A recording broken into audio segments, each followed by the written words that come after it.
Hello, my name is Marty Smith, and I will be presenting on Jane Elliott's Blue Eye, Brown Eye experiment.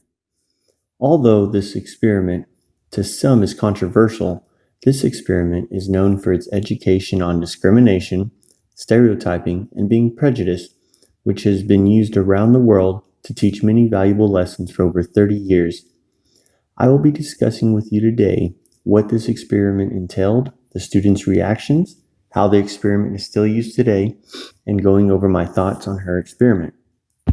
Jane Elliott was a teacher in Riceville, Iowa, and the year was 1968, in a time where racism was very prominent and Martin Luther King had just been assassinated in Memphis, Tennessee. The following day, Jane Elliott wanted to give a deep-rooted demonstration to her third-grade students so they could understand what discrimination is at a personal level. Children are eager to learn and in most cases are quick to question something they don't understand regarding their surroundings. They will gather what is available to them and turn it into knowledge. According to Silva, the community consisted of mainly white families and few African American families. This demographic led to the children learning about racism through negative schemas brought on by the media and immediate family. How could she help her students understand firsthand such concepts as being prejudiced, stereotypes, or being discriminated against? Teaching a class full of third graders, Jane Elliott changed the environment of the class and introduced her students to suggestion. As she began her lesson, she separated the children based on their current eye color and assigned the remainder with either blue eyes or brown eyes. Blue-eyed students were identified as being superior, while brown-eyed students were inferior. She explained that the blue-eyed students would be treated better than the brown-eyed students by creating segregation between the two. Brown-eyed students required to wear collars and to sit in the back of the class, gave less time in recess and time at lunch. Elliott gave several examples to solidify her statements. This was important so the students could understand the difference and categorize peers based on their eye color. For example, she brought up a fact about a brown-eyed student's father who also had brown eyes. This led the discussion forward to explain how a blue-eyed man would not kick his children. However, a brown-eyed father would. This is a fact that blue-eyed people are better than brown-eyed people. Being separated from friends and not being able to play with each other because their eye color, within minutes, the caring children easily took on the new roles as being either privileged or less fortunate. Their actions and attitude towards each other were spiteful and discriminatory. Elliott was successful in using suggestion to create a real environment of self-definition and a means to treat others. The children ignored their sense of reality and used their roles to start name-calling. The second day of the lesson, Elliott reverses the roles and places the brown-eyed students as superior over the now inferior blue-eyed children. These brown-eyed students had already endured the discrimination, humiliation, and bigotry against them, so they understood how to ensure the blue-eyed children got equal treatment. The students requested the teacher to ensure that the brown-eyed students are monitored for infractions committed. They wanted more unequal treatment and began to start calling the other children names and show off their new superiority as brown-eyed children. The new collared students, which are now inferior because they have blue eyes, were surprised and some began to retaliate and regress to poor performance in the classroom. Not that all her students have experienced both sides of racism and endured discrimination by the simplest measures of suggestion. Jane Elliott deconstructs the racial segregation amongst her students. She removes the climate she created and brought the class back to an environment where all her students were equal no matter any racial differences. By doing this, Jane Elliott demonstrated how some aspects of racism can infect it into someone's mind, but just as easily be cured from the same racism ideology. Jane Elliott gained popularity after a documentary film was created documenting her performing this exercise. She later went on tour where she conducted her exercise internationally. In February of 2000, she took her expertise and introduced the blue eye, brown eye exercise to a group of college students who had no knowledge of the history on this experiment.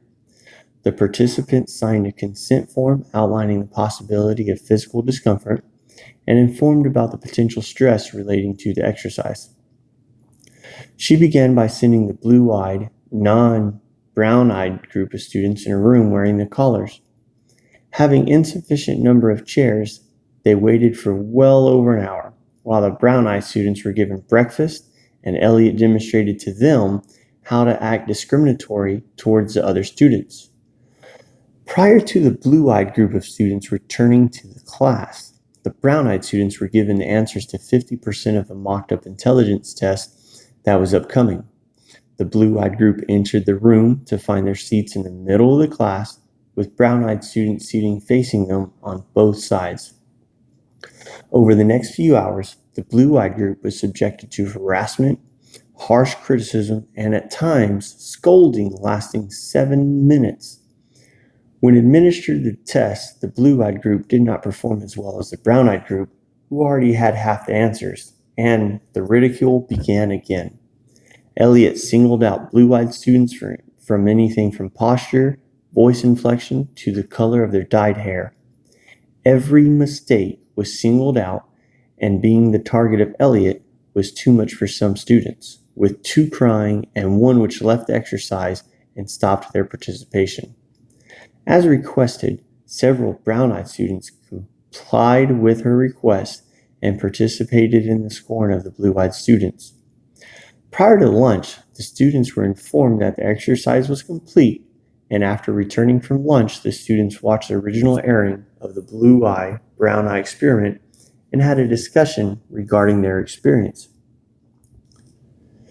In my opinion, you can see how Elliott's experiment conducted to college students was more intrusive versus the first exercise with third graders. Conducting this exercise, you must consider the effects one may have by being in a discriminatory environment. As an adult, we are conditioned to be able to understand a harsh environment and withstand criticism. But as noted in Elliott's college demonstration, the cause and effect was too much for some students to handle. I do like the idea of having this experiment done in a classroom environment because we were accustomed to constructive criticism in a learning environment.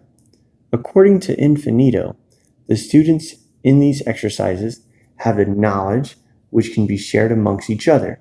They all can reference the same event and engage in critical discussion on a social and personal level. This experiment involved all the students in a personal level where they cognitively participated and reacted emotionally with each other in a creative manner. This allows students to reflect on their actions during this exercise, which may influence their future actions when in a similar situation. Jane Elliott found a way to rid her students of racism within the teaching of her classroom. We have the antidote to an ignorant social disease known as racism. Comparing racism to a disease, a cure for disease is found by understanding the cause of the disease. Now that one understands the disease, they can work on finding a remedy that neutralizes the disease, just as Jane Elliott did with her blue eyes, brown eye experiment. Learning about this historical experiment, which has been conducted to children as young as third graders, I find myself asking my son if he knows certain terms such as racism, discrimination, and being prejudiced. At that age, I didn't understand or comprehend these things. As a child, I attended Bettis Elementary in Brownsville, Texas. For the 3 years I attended there, first through third grade, I was one of 2 or the only white child in class. I will never fully understand what it feels like to a child of color enduring racism at a young age, but as a minority, I did experience a certain level of discrimination and isolation. I feel young students are very receptive and would still be able to grasp Jane Elliott's experiment if conducted as part of the normal curriculum. I feel that taking this psychology and implementing it into different aspects of school would decrease discrimination amongst children and give them a better understanding of racism within the culturally diverse communities that are present today. Who one is and who one might become are produced mainly out of one's struggles. Unfortunately, racism still exists today. It is up to us as individuals to combat this. Whether it be direct or indirectly, we can make a difference just like Jane Elliott. Whether or not you have personally experienced a certain level of racism, by learning about Jane Elliott's experiment, you can comprehend the idea and realize how easy it is for third graders to understand the difference. Knowing this, we as adults should surely be able to comprehend and put aside any racial ideologies. Setting a standard of non-biased actions and decisions should be a normal action in any environment. This experiment can be applied to age, race, sex, and many others which are factors in discrimination. According to Mintz, teachers from around the world try to convey to their students the effects of suffering and cruelty to humans so they do not submit to these injustices. References: